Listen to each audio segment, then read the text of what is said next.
Ngwaye ikaze kuri YouTube channel ndanagusuhuje aho uherereye hose wodahwema gukurikira ibiganiro tubagezaho bya buri munsi. Uyu munsi rero abanyarwanda bose bibuka neza imyaka 10 irarenze induru zitangiye kuvugwa muri Miss Rwanda kuva iri rushanwa ryahagarikwa. Abakunzi baryo bakomeje kwibaza umunsi rizasubikurirwa, ariko n'ubundi bibabera urujijo ntibabona igisubizo cya nyacyo.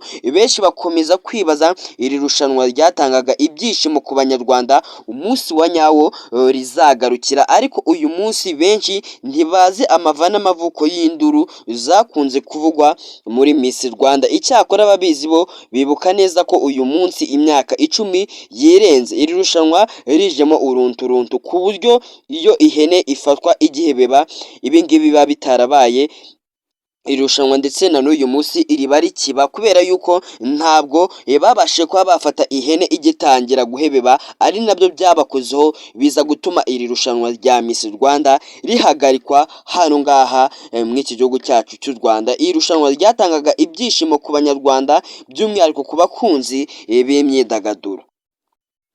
Iyo rero baza gukoresha uburyo ki bashoboye bagafata ihene igihebeba, iri rushanwa ntabwo ryari kwibirindika nk'uko byaje kugenda. Nyuma ya jenoside yakorewe abatutsi, irushanwa rya Miss Rwanda ryongeye gutegurwa na minisiteri yari afite umuco mu nshingano Miniscope mu mwaka wa 2009. icyo gihe yariteguye ku bufatanye na Rwanda Teri, ryegukanywe na Miss Bahati Grace. Iri rushanwa ryabereye Miniscope imihini mishya itera amabavu itangira gutaka ubushobozi buke, bituma rimara imyaka 3 ritabaho. Mu mwaka wa 2012 ryaragijwe Masharika yariteguye igihe ryegukanywaga na Miss Aurore Kayibanda. Iby'iri rushanwa byari nko gutwara imodoka ishaje, kuko mu mwaka wa 2013 Masharika yananiwe kuritegura, bituma ritaba kugeza mu mwaka wa 2014. Rwanda Inspiration Backup yari isanzwe itegura ibiganiro mpaka mu mashuri makuru na za kaminuza, yiyemeje kujya iritegura irisaba Miniscope ku masezerano y'imyaka 5. Mu mwaka wa 2014 nibwo bwa mbere Rwanda Inspiration Backup yatangiye gutegura iri rushanwa, ariko igenzurirwa hafi na Miniscope. Umwaka umwe gusa Rwanda Inspiration Backup igihabwa gutegura Miss Rwanda, yatangiye guterwa imijugujugu mu mwaka wa 2014. iri rushanwa ryegukanywe na Akiwacu Colombe. Icyakora ku mbuga nkoranyambaga abanyarwanda batangiye gutera imijugujugu iri rushanwa, barishinja kuba ntacyo abakobwa begukanye amakamba babamarira muri sosiyete. Ibitekerezo byatangiye kwigwaho n'abaritegura, basanga bakwiye gutangira kujya barebera inyungu z'umukobwa wegukanye ikamba, kugira ngo banakurikirane niba umushinga we ushyirwa mu ngiro nk'uko abakunzi b'iri rushanwa bari babisabye. Iki cyemezo cyakomeje kwigwaho, ari nako irushanwa rya Miss Rwanda mu mwaka wa 2015 ryari iririmbanyije nyuma yo gutanga ikamba kuri Nkundwa Doriane. Rwanda Inspiration Backup yifuza kurebera inyungu ze, ariko uyu mukobwa abigiriwemo inama n'inshuti ziwe ndetse n'umuryango we, yanga gusinya amasezerano. Ni ibintu byakuruye impaka mu itangazamakuru ry'imyidagaduro. Icyakora zirashira vuba, kuko ubuyobozi bwa Rwanda Inspiration Backup butigeze bumuha ibihano, ahubwo bakemuye ibi bibazo. Nubwo ariko bitatinze, byasize akabazo ku nyungu za Rwanda Inspiration Backup ishaka ko umukobwa yashakaga kujya irebera inyungu kuva yegukanye ikamba. Miss Rwanda yatangiye kuvugwamo ruswa ishingiye ku gitsina, ngira mwaranabyumvisha n'abantu bagiye bafungwa. uhingukije iri jambo ko Miss Rwanda yatangiye kuzamo ruswa y'igitsina wese yagirwaga umusazi bitunguranye mu gihe haburaga igihe gito ngo hatorwe umukobwa wagombaga gusimbura Miss Nkundwa Doriane. Murenzi Jolly wari usanzwe akuriye akanama nkemurampaka k'iri rushanwa yumvikanye avuga ko ari igikorwa kitagenze neza ndetse avuga yuko ari n'igikorwa kidakenewe ndetse ahamya ko abagitegura ari ibirura ku rwego rwo hejuru. Icyo gihe uyu mubyeyi wari warinjiye mu kanama nkemurampaka ka Miss Rwanda mu mwaka wa 2009 ari nawe wari ugahagarariye yabwiye TV10 ko yinjiye muri iri rushanwa aribonamo icyizere ariko ko imyaka yagiye yegera imbere ryagiye rihinduka rwose ku rwego rwo hejuru. Uyu mubyeyi nubwo aterura neza ngo avuge ikibazo abona muri iri rushanwa yagaragaje ko kuba Miss Rwanda yari yararangijwe abagabo byari ikibazo gikomeye ndetse we akabona biteye impungenge zikomeye.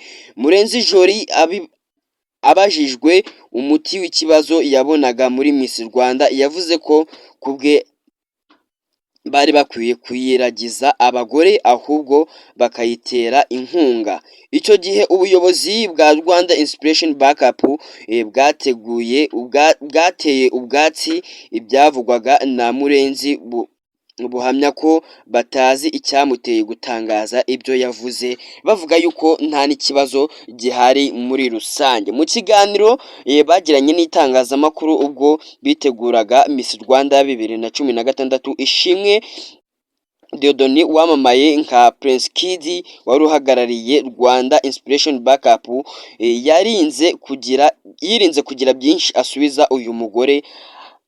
Mu magambo yaragize ati sinabivugaho byinshi cyane ko ntari mu mwanya mwiza wo gusubiza icyo kibazo.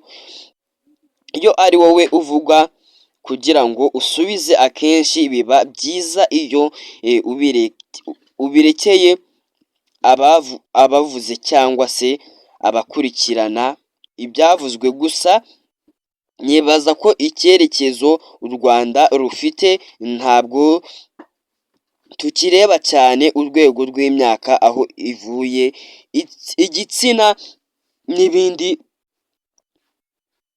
Ikitabwaho nibaza ko ari umusaruro w'iri tsinda kuva ubwo induru zari zitangiye kuvugwa icyakora zisa n'izicubijwe ndetse ubwo uyu Murenzi Jolly yari yanenze guha irushanwa rya Miss Rwanda abagabo ngo baritegure aho yifuza yuko iri rushanwa rya Miss Rwanda abagore aribo bazajya baritegura. Rwanda Inspiration Backup yasubijwe irushanwa bitavugwaho rumwe kubera yuko bari babinenga cyane ko ari abagabo babitegura. Mu mwaka wa 2017 amasezerano yo gutegura irushanwa rya Miss Rwanda Rwanda Inspiration Backup yararangiye. Miniscope ibinyujije mu yahoze ari LRS yongera gusubiza ku isoko imirimo yo kuritegura. Icyo gihe iri soko ryahatanirwaga na sosiyete zitandukanye byarangiye ryegukanywe n'iyitwaga General Logistic Service. Nyuma y'iminsi mike bahawe uburenganzira bwo gutangira gutegura Miss Rwanda mu mwaka wa 2017. Ubuyobozi bwa General Logistic Service yari yatsinze Rwanda Inspiration Backup bwatunguwe n'ubutumwa babamenyesheje ko bagiye kongera gusubiramo isoko bavuga yuko rwose bagomba gusubiramo amatora bakareba uwegukana isoko kandi bari bizeye ko baritsindiye. Icyo gihe isoko ryongeye gutsindirwa na Rwanda Inspiration Backup kuko abari baritsindiye mbere batongeye guhatana babona yuko ibi bintu birimo ubusazi bwinshi ndetse n'urujijo. Kugeza iki gihe ryahagarikiwe ryari ritarongera guhatanirwa ndetse bigaragara ko Minisiteri isa n'iyakuyemo akayo karenge. Mu mwaka w'ibihumbi 2017 irushanwa rya Miss Rwanda ryatangiye kujya ritegurwa, ariko ubona ko nta kuboko kwa Minisiteri yakabaye rirebera. Minisiteri yakundaga kugaragara mu gihe iri rushanwa ryabaga rigaragayemo ibibazo by'ingutu, aho umuntu yavugaga nko mu mwaka w'ibihumbi 2020 ubwo Rwanda Inspiration Backup yagiranaga ikibazo na Miss Nishimwe Naomi wari wanze ko bareberera inyungu ze. Icyo gihe ibihembo bye byaragwatiriwe, biba ngombwa ko ikibazo